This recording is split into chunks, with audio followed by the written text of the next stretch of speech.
Today we will discuss what are the factors to improve blast furnace productivity. First, if hot blast temperature increases, productivity also increase.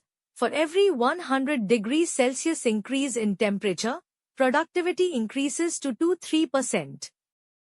Second, if oxygen enrichment increases, flame temperature increases, less nitrogen, more carbon monoxide, increases productivity by 5-15%.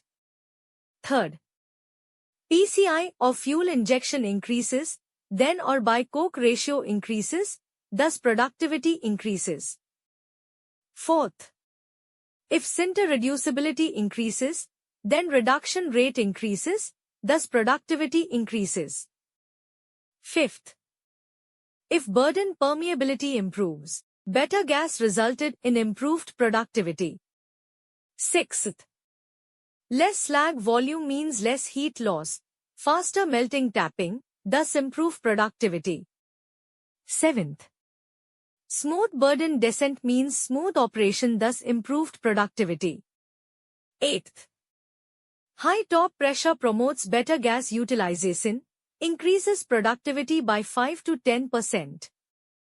Ninth, stable two-year combustion promotes uniform draft, thus productivity.